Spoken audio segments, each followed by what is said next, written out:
Bet on Bears fans, right after the live finishes, of course, we get a little bit of breaking news, but per Jeremy Fowler, the Chicago Bears are interested in interviewing Klint Kubiak as their next offensive coordinator. What makes this even interesting? We'll talk about all that more in today's episode and update of the Windy City Breeze Sports Talk Daily. Let's go.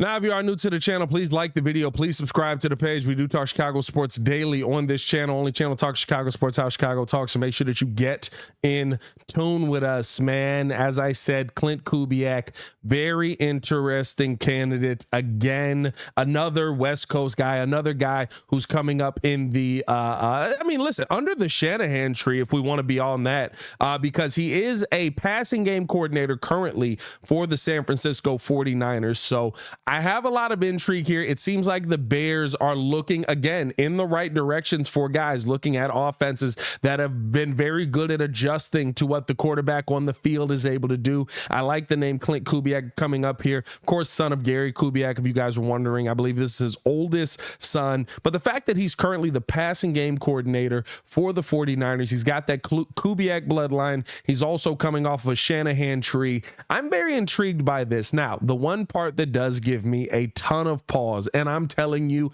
a ton of pause, is are we more willing to go back in on another first-time OC? Now, I'm not somebody who loses his mind at that, right? Because a first-time OC, if you get the right one, it works out really well. And the part that interests me most in all of this is, of course, the tree that he's coming from, of course, his ability to adapt in this, but he's a name that has come up with the Pittsburgh Steelers as well. For a lot of people out there, that tells you kind of, okay, Mike Tomlin's very interested in this guy, even though it's been very up and down with Mike Tomlin with coordinators.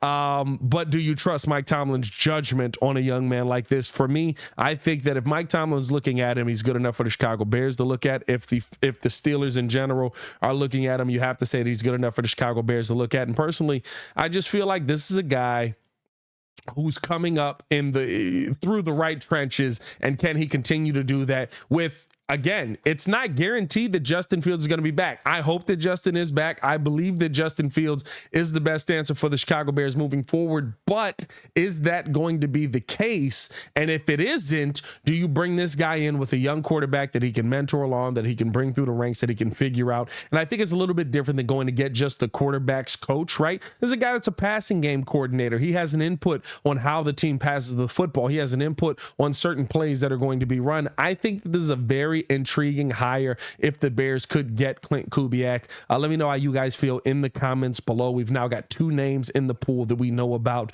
Which one do you feel is more suited for the Chicago Bears? Let me know how you guys feel in the comments below as well. I think this is, like I said, this is another one that's very interesting to me.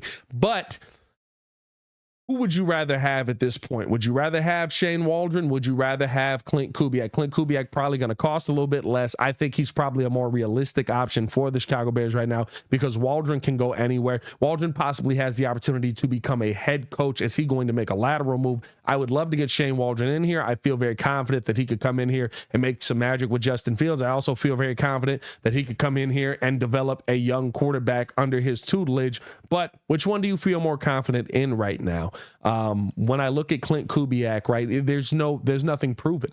There's nothing that's on paper. There's nothing that is that this guy has called games before. And there's something to be said about the tree that he comes from. There's something to be said about the family that he comes from. There's something to be said about so much with Klint Kubiak. But at the end of the day, has he called plays? Does he have what it takes to call plays in the NFL? Because guess what? I think at some level of coaching, Luke Getsy's good, right? He's probably a good quarterbacks coach. He's good at something, which is why he spent this much time in the NFL to this point. But he wasn't good to me at being an offensive coordinator. That's the part that scares me a little bit. I would love to see them go out and get somebody who's more experienced, because at worst, you're bringing in a Klint Kubiak to, well, I guess at best, right? You're bringing in Klint Kubiak to work with Justin Fields and hope that he can develop him. You've seen what he's done with the last pick in the draft. You've seen what he's done with Brock Purdy, but the situation between San Francisco and Chicago is still vastly different. It's nowhere near the same situation. So can you say that he'll still be able to do that here in Chicago?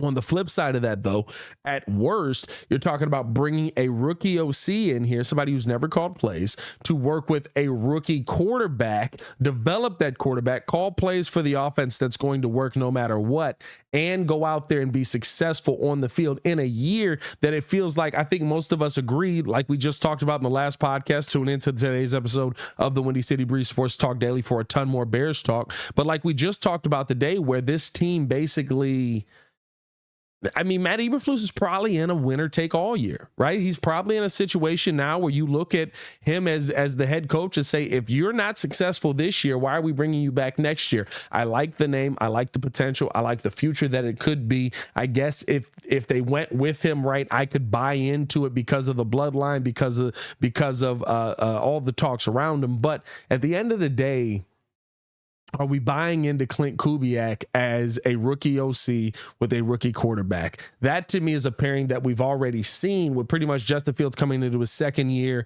with Luke Getsy. Do we want to pair that together? I think that may hinder both sides because both sides may have certain ideals about what the future of this team is going to be. So I don't know if I'm all in on it. I don't know if I'm diehard on Klint Kubiak coming here, but he is an interesting name. And again, I've talked about this a couple of times. To me, he's another name that speaks to what the Chicago Bears are looking for. Somebody who comes from a system that has a ton of creativity, that has a ton of different options, that has a ton of you're not locked into whatever quarterback that you've been with, right? Because if you're the passing game coordinator, guess what? You've had to deal with Purdy, you've had to deal with Lance, you've had to deal with Garoppolo. Those are three very different guys, all in different senses, though, right? Garoppolo maybe with less of an arm than Purdy with more of an arm, but maybe a little more mobility in Garoppolo. Trey Lance, ton of mobility, but how's the arm talent here? Like, you've had to deal with three different types of quarterbacks. And so for me,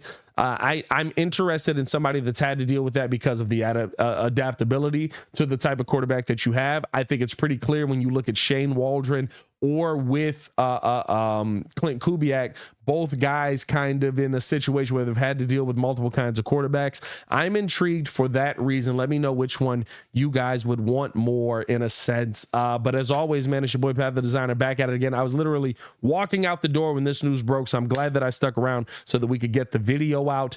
Hit that like button, subscribe to the page. Please, guys, leave that 5-star review if you're on the podcast side. But subscribe.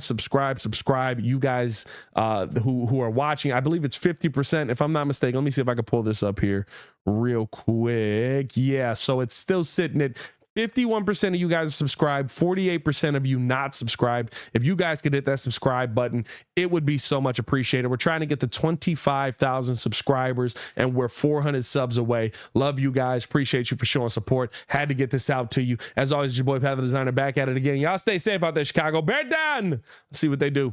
Peace.